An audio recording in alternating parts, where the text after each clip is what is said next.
If there's one thing we've learned about business and life, it's that people are the X factor. They constantly surprise us, both in amazing ways and not so much.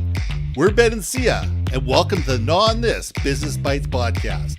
This show is all about real life things we all deal with every day, how they relate to business, and how to make some sense out of our daily chaos. Welcome to the show.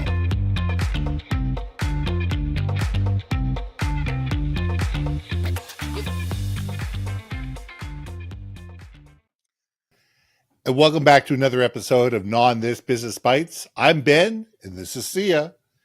And this week we're going to talk about, do you really care about your customers? I mean, seriously, do you care about them? Is this transactional? Are they a number? Are they a number on a spreadsheet or a GL? Or do you actually truly care about the people that are handing over their hard-earned cash because they assume you're going to take care of them? Now, I have seen so many organizations, so many companies where caring is not the case. Where, they say they care, it's in their mandate, it's on their website, but then they put you on hold for 30 minutes. How many of us truly care about those that we serve? Syya, let's gnaw on this. Everyone wants to say, we care, we give, we are all about our peoples, right? They can even say that we all about our peoples internally as well as their customers. But the reality of it is when it comes to show me the money, you will see behavior come to light. Absolutely. And look, let's not fault our publicly traded, companions out there in the wonderful corporate life world. They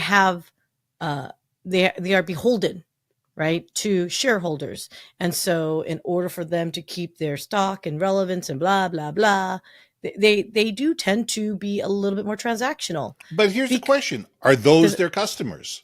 Well, and that's the whole point, right? So this is the whole thing is I'm going to say selfishly, when I was in sales, I did care about my customers. I tried to build a rapport and relationship with them because I knew in the long term, whether I was at the current company A, at any given point in time, I can move on to company B or C or D or whatever, but I want to maintain a relationship with that customer so they know wherever I go, whatever it is I'm advising or what business problem I'm helping them solve, they know I'm a credible person for it, right? Right. And I think businesses have a problem with this assumption that they have a monopoly on a client, and they tend to go transactional thinking, oh, well, ABC company, Barry's, pharmaceutical Footlocker box and tackle has been our company for, been with our company for 35 years. We own that customer. Cha-ching. And that's all they think. Cha-ching, cha-ching. And to some degree, it works because I think at times clients get maybe complacent, maybe that fear of change, or maybe they've invested so much money they can't change, at least not yet. Well, and that's the thing, is that a lot of people feel invested. My God, okay, take my pharmacy for a perfect example. Okay, a brand new pharmacy opened up 1,000 yards from my house. And, same company, they've just opened up another branch. Do I still get in my car and drive the 2.5 miles to the old branch because that's where all my prescriptions are? I know the pharmacist. I'm those people there know me. When I send in it says, look, could you get me that prescription today? Yeah, no problem. And we have this fear that if we go somewhere else, we're not going to be taken care of as well. But the question is, are we? I know that they charge us above grade for prescriptions. And I know this because, my extended medical tells me this. My extended medical says, well, we only pay $15 for your script, but they're charging $22. So we're going to charge you back the extra $7. I know that they're doing these type of things. So the question is, do they care about me or do they care about the money that I'm bringing into the pocket? And, I agree with you that individual people within an organization may care, but they're not the company. Right. They're individuals with the company. And to your point, you could get up and you could walk somewhere else. And if you came up and tapped me on the shoulder and said, Ben, I'm moving over to XYZ company, probably my loyalty is to you as a rep, not to the company itself, as long as I know that you're going to take all the information. And when I walk over to the new company, I'm going to get the same service I always have. Right. Well, because there's more to it, right? When in all transactions, whether it is communication, like you and me just chatting it up and kind of exchanging ideas and opinions, and there's, services, there's thought, like leadership, whatever it might be, there has to be value of that exchange that both hold, right?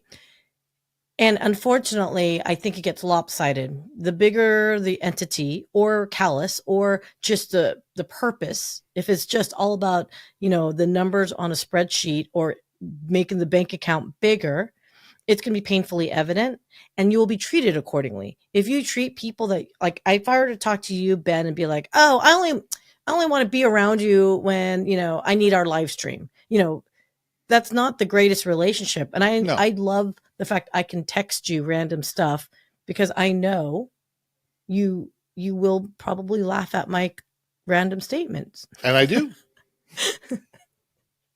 But it's that value of exchange. And I think that is how you deepen relationships and deepen, like, even internal, right? With teams, you're not always selling across the way, but you know what though? I bet you someone interdepartmentally might not value your group for whatever reason, but if you build that bridge and bond, it is something where they're going to appreciate, oh wait, this team did XYZ for us and now we benefit from it.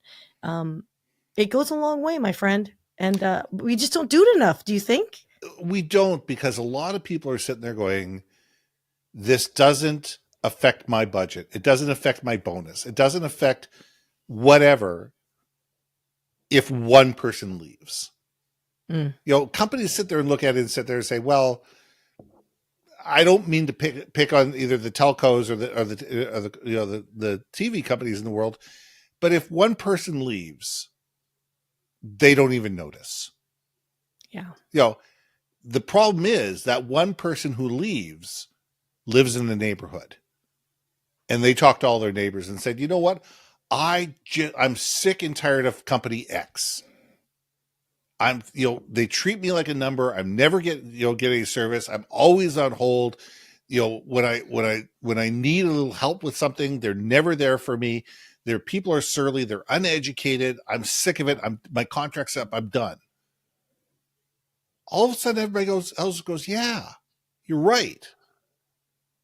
We have the same problem. And all of a sudden, it's not an exodus of one, it's an exodus of 1,000. And now we have a problem as a company.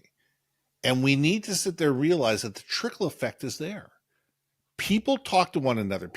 Humans want to be treated like human beings. People want to sit there and realize that, you know what, if I'm giving you my money in exchange for service, I want service. If it's not completely transactional, if it's not a stick of gum or a bottle of milk or cheese or bread or eggs or something like that, fine, whatever. You go into one store one day, you go into another store the other day, wherever it's convenient. But if you're a BMW driver, BMW better realize that in 3 to 5 years, you're going to be coming back looking for the next car. And they should treat you with that in mind, but most companies don't. Most companies are not looking at customers as to what is the value of the customer over years and decades. They look at it, what's the value of the customer today? And I think that's the major problem. So you mentioned the egg thing that it just struck me because I think I saw a TikTok video or something, but I thought it was interesting. Sure, it's a simple transaction. You're going to the grocery store and you're buying eggs, but I would say it was, you know how, at the cash register, they ring it, right? Well, the person opened up the eggs and saw that one of the eggs was broken and literally had someone go and replace it. So the person buying it wouldn't have broken eggs, when they got home. And to me, it's that small little gesture that means all the difference. So sometimes what might look like a transactional intended experience could be so much more from the experience. Oh, And as a husband, I all of a sudden look like a hero because some cashier took the second to open up the eggs and say, "Here, let me replace one of those eggs for you." Because I know when I got home, not only was I going to get grief that I didn't open up the package and take a look at the eggs, but I'm going to have to go back to the store and get it fixed. So the fact that somebody did this, whether the eggs are 30 cents more a dozen or not, I don't care the next time because that's where I'm going back to. yeah, it's the littlest, darndest, littlest thing on that. But I think that matters. And again, it it takes time to build a relationship. It And you know does. why? Because you have to listen and you have to be present for it. And I've been kind of like doing a lot of going back out to events. And I think we were talking earlier about conferences and going to conferences and whatnot. Yeah. I've been going out to a couple of conferences recently, and I was kind of disappointed. Mm-hmm. I'm going to say it. So I went to the cybersecurity conference here in Dallas, and they had all the vendors all lined up in the space. And I got to tell you, man, regardless of if I was a Fortune 100 person in cybersecurity, because by the way, you had to be in the industry, you couldn't be a sales rep. Okay. Right. They pre-qualified you, whatever. And because I'm the owner of Brilliant Bee Media, I qualified. We're not going there. But anyway, The multinational corporation that you are. of course, I'm global, darn it. But I was so disappointed in that I would walk up to, because I haven't been in cybersecurity in a while. So I was kind of looking at some of these newer endpoint solutions, or at least for me, newer endpoint solutions. And these reps, first thing out of their mouth, what company are you with? And I'm like, damn, Gina, like, hello? Yeah. Hi? That's right. And can't they read your name tag? Well, look, even if you could read my name tag, could you really read my name tag? No, but you might be able to read Brilliant Bee Media.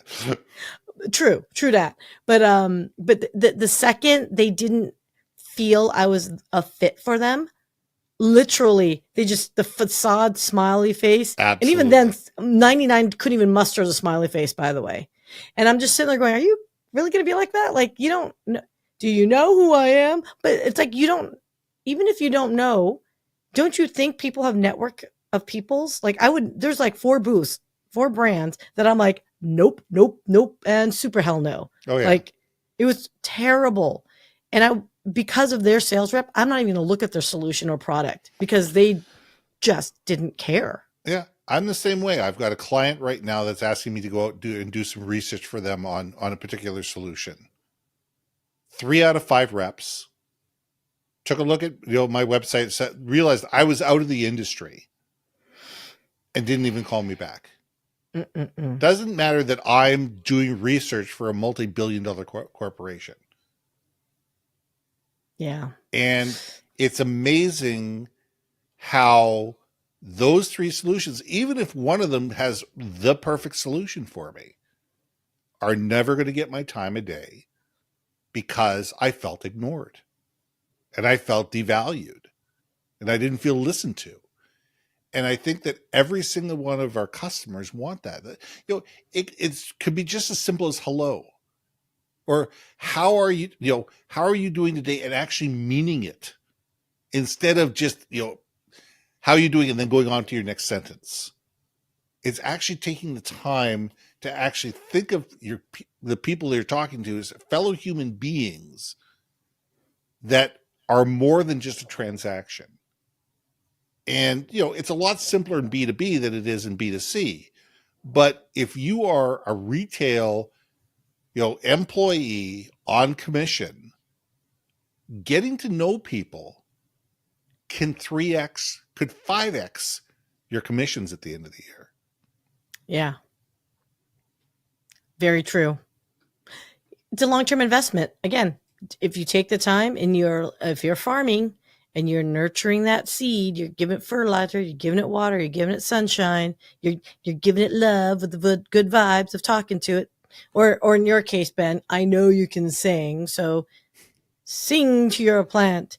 Yeah, it comes back to you. It does. But we got to plant the seeds. And I think that's probably a great place to leave this, is that, you know what? We need to stop paying lip service to saying that we care about our customers, and we need to actually do it. Mm-hmm. So I'm Ben. I'm Syya. And we'll see you soon. Hey. Thanks for listening to another episode of Not on This, Business Bites. If you liked what you heard, we most humbly ask that you like, share, and hit that subscribe button. And if you want to communicate more effectively within your organization, contact Ben at yourbrandmarketing.com or me at brilliantbeammedia.com. We can help you build your community, brand awareness, and personality through digital content and podcasting. We cannot wait to hear from you. So see you next week for another episode of Not on This, Business Bites.